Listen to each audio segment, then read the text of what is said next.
Bengaluru Majestic bus stand. ಮಳೆ ಬರುತ್ತಿದೆ. 75 ವರ್ಷದ ವೃದ್ಧ ತಾಯಿ ಒಂದು ಹಳೆಯ ಬೆಂಚ್ ಮೇಲೆ ಮೌನವಾಗಿ ಕೂತಿದ್ದಳು. ಒಂದು ಚಿಕ್ಕ ಬ್ಯಾಗ್, ಒಂದು ಹಳೆಯ ಸೀರೆ ಮತ್ತು ಕಣ್ಣಲ್ಲಿ ನೀರು. 3 ದಿನಗಳಿಂದ ಅವಳು ಅಲ್ಲೇ ಇದ್ದಳು. ಜನರು ಟೀ, ಬಿಸ್ಕತ್ ಕೊಟ್ಟರು. ಒಬ್ಬರು ಕೇಳಿದರು, ಅಜ್ಜಿ, ನಿಮ್ಮ ಮನೆಯವರು ಎಲ್ಲಿದ್ದಾರೆ? ಅವಳು ಸಣ್ಣ ನಗು ಮಾಡಿ ಹೇಳಿದಳು, ಬರುತ್ತಾರೆ. ಆದರೆ ಯಾರೂ ಬರಲಿಲ್ಲ. ಅಲ್ಲಿ ಪ್ರತಿದಿನ ಬರುತ್ತಿದ್ದ ಡೆಲಿವರಿ ಬಾಯ್ ಕಿರಣ್ ಅವಳನ್ನು ಗಮನಿಸಿದ. 4ನೇ ದಿನ ಅವನು ಕೇಳಿದ, ಅಜ್ಜಿ, ನಿಮ್ಮ ಮಕ್ಕಳು ನಿಮ್ಮನ್ನ ಬಿಟ್ಟು ಹೋಗಿದ್ರಾ? ಅವಳು ಬ್ಯಾಗ್ನಿಂದ ಒಂದು ಫೋಟೋ ತೆಗೆದಳು. ಅದರಲ್ಲೊಂದು ಶ್ರೀಮಂತ ಕುಟುಂಬ ದೊಡ್ಡ ಬಂಗಲೆಯ ಮುಂದೆ ನಿಂತಿತ್ತು. ಇವನು ನನ್ನ ಮಗ, ದೊಡ್ಡ ಬಿಸಿನೆಸ್ ಮ್ಯಾನ್. ಕಿರಣ್ ಶಾಕ್. ಹಾಗಿದ್ರೆ ನೀವು ಇಲ್ಲಿ ಯಾಕೆ? ಅವಳ ಕಣ್ಣಲ್ಲಿ ನೀರು ತುಂಬಿತು.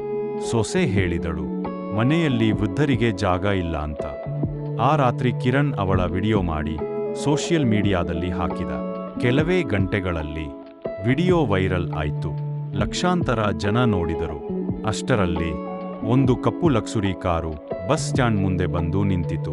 ಒಬ್ಬ ಶ್ರೀಮಂತ ವ್ಯಕ್ತಿ ಕಾರಿನಿಂದ ಇಳಿದು ಅಳುತ್ತಾ ಓಡಿ ಬಂದು ಅವಳ ಕಾಲಿಗೆ ಬಿದ್ದ. ಅಮ್ಮ, ನನ್ನ ಕ್ಷಮಿಸಿ ಬಿಡಿ. ಎಲ್ಲರೂ ಅವನೇ ಅವಳ ಮಗ ಅಂತ ಅಂದುಕೊಂಡರು. ಆದರೆ ವೃದ್ಧ ತಾಯಿ ಹೇಳಿದಳು, ಇವನು ನನ್ನ ಮಗ ಅಲ್ಲ. ಎಲ್ಲರೂ ಶಾಕ್. ಆ ವ್ಯಕ್ತಿ ಅಳುತ್ತಾ ಹೇಳಿದ, 25 ವರ್ಷಗಳ ಹಿಂದೆ ನಾನು ದೇವಸ್ಥಾನದ ಮುಂದೆ ಭಿಕ್ಷೆ ಬೇಡುತ್ತಿದ್ದ ಅನಾಥ. ಈ ತಾಯಿ ಪ್ರತಿದಿನ ನನಗೆ ಊಟ ಕೊಟ್ಟಳು. ಇವತ್ತು ನಾನು 3 ಕಂಪನಿಗಳ ಮಾಲೀಕನಾಗಿದ್ದೇನೆ ಅಂದ್ರೆ ಅದಕ್ಕೆ ಕಾರಣ ಇವರ ಆಶೀರ್ವಾದ.